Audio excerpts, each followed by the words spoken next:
You're driving home from work, music low, windows cracked, not a care in the world. You're not speeding. You haven't done anything wrong. Then you see it, blue and red lights flooding your rearview mirror. Your heart jumps. You pull over. And before you can even take a breath, a police officer is at your window, leaning in, and says the 6 words that have destroyed more innocent lives than most people will ever realize. "We just want to talk to you." Right there, in that moment, most people make the single biggest legal mistake of their lives. And they make it with a polite smile, thinking they have nothing to worry about. But today, I'm going to make sure that never happens to you. Because what I'm about to share in the next few minutes could be the difference between you driving away from that traffic stop free, or sitting in the back of a squad car wondering how everything went so wrong so fast. Before we go any further, if you're new here, make sure you hit that subscribe button right now, because I put out videos every week breaking down your legal rights in plain English, so you know exactly what to do when it matters most. Hit subscribe, and let's get into it. Here's what most people don't know about a traffic stop. The moment that officer walks up to your window, the interaction has already begun. Every word you say, every answer you volunteer, every little extra detail you offer up is being mentally recorded. And I mean everything. The officer is trained, professionally trained, to listen for inconsistencies, to watch your body language, to ask casual follow-up questions that feel like small talk but are actually part of an interrogation technique so subtle that most people don't realize they're being interrogated until it's already too late. That's not a conspiracy theory. That's standard police training. And when they add the phrase, "We just want to talk," it gets even more dangerous, because those words are designed to do one specific thing, to make you feel like you're not a suspect. And here's the cruel part. The moment you believe you're not a suspect, you relax. And the moment you relax, you start talking. And once you start talking, I want you to hear this clearly, you cannot take those words back. Not ever. Think about this for a second. A police officer didn't pull you over because he was bored. He didn't walk up to your window to have a friendly conversation. He came to your window because he's already building a picture of the situation, and he needs your words to complete it.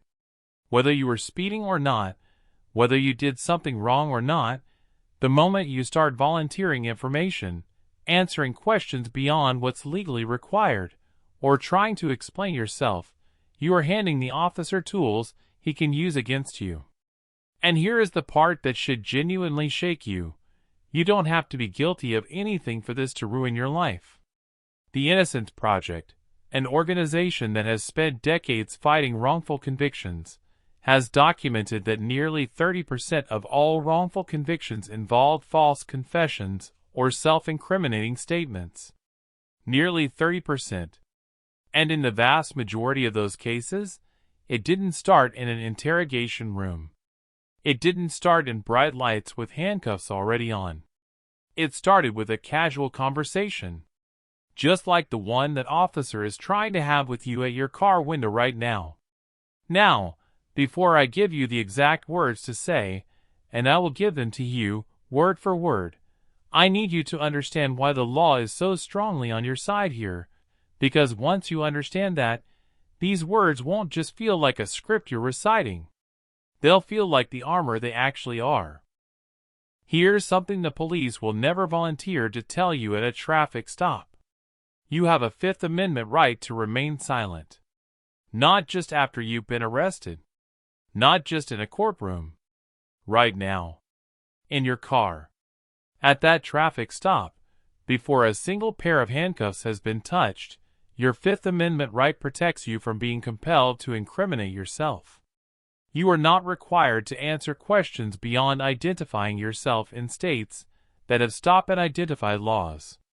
You are not required to explain where you're going, where you came from, what you were doing, or anything else. Period. And here's something even fewer people know.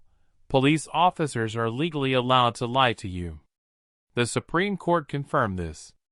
They can tell you that a friend already talked. They can tell you they have evidence they don't have. They can tell you things will go easier if you cooperate. None of it has to be true.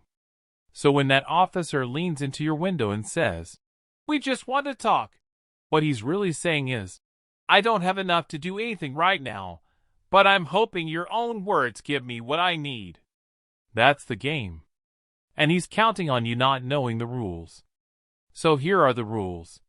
Here are the exact words you say, calmly, clearly, and politely. I'm happy to provide my license and registration. I don't answer questions without my attorney present. Am I being detained or am I free to go? That's it. That is all you ever need to say. Write it down. Save it in your phone. Memorize it. Because those 3 sentences just activated every constitutional protection you have. Let me break it down for you. I'm happy to provide my license and registration. This is important. You're not being hostile. You're not refusing to comply with what is legally required of you. You're being cooperative on the things you're actually obligated to do. That matters, because how you carry yourself at a traffic stop absolutely affects how this plays out. I don't answer questions without my attorney present. This is your 5th and 6th Amendment rights working together. You are clearly and unambiguously invoking your right to silence and your right to counsel. Courts across this country have ruled that your invocation must be clear. Saying, "Maybe I should talk to a lawyer," is not clear enough. But, "I don't answer questions without my attorney present," that is crystal clear. And the moment those words leave your mouth, any questioning is legally required to stop. If that officer keeps pushing questions after you've said this, anything they extract from that point forward cannot be used against you in court. Am I being detained or am I free to go? This question forces the officer to make a legal decision right there on the spot. Either he has a specific, articulable reason to detain you under Terry v. Ohio, or he does not. If he doesn't, you are free to go. This question cuts through all the psychological games and gets to the only thing that actually matters legally in that moment. Now, I know what some of you are thinking. But Jeff, what if the officer gets upset? What if he says I'm being difficult? And I'll tell you right now, they might. They might say things like, "If you've got nothing to hide, why won't you just talk to me?" Or, "This is going to go a lot easier if you cooperate." Don't fall for it. Here's your response, and again, say it calmly. "I'm exercising my constitutional rights." That's not evidence of anything. And that's not just a clever line. The Supreme Court has explicitly held that invoking your constitutional rights cannot be used as evidence of guilt. You are protected. Exercising your rights is not suspicious behavior. Exercising your rights is American. Here's something else people often get wrong. They think if they just stay silent, that's enough. It's not. Silence alone without a clear invocation can sometimes work against you. In the 2013 case Salinas v. Texas, the Supreme Court ruled that simply being quiet before arrest was not automatically protected by the 5th Amendment. You have to actually invoke it. Which is exactly why those words, "I don't answer questions without my attorney present," are so critical. They aren't just smart. They're legally necessary. Now, what about your car?